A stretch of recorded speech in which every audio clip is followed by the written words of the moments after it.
Naša škola slavi veliku obljetnicu, 50 godina postojanja.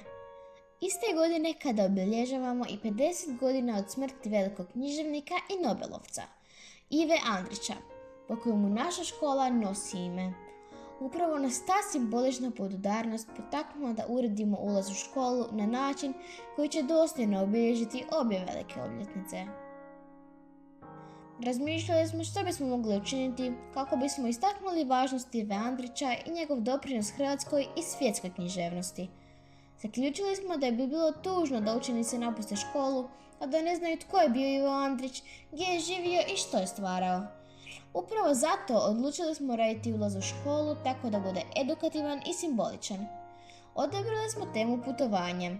Ivo Andrić nije bio samo pisac, bio je i svjetski putnik. Živio je i radio u mnogim gradovima. Rođen je u Travniku, školovao se u Sarajevu, Zagrebu, Beču, Krakovu i Grazu.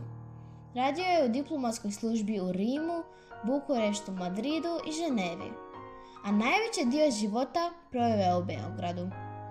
Svako je njegovo putovanje ostavilo trag u njegovo stvaralaštvu. U središtu naše ideje su koferi, simboli njegova putničkoga duha, znatiželje, otvorenosti prema svijetu i životnog iskustva koje je pretočio u svoja književna djela.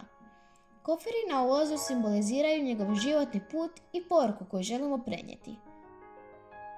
Da je svijet malen za one koji žele učiti, putovati i stvarati.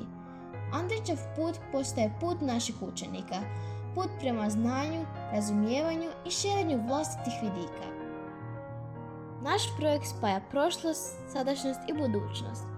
Podsjeća nas tko smo i kamo idemo, a ulaz u školu pretvara se u prostor koji svakodnevno potiče na razmišljanje, znatiželju i poštovanje prema velikim ljudima i njihovim djelima.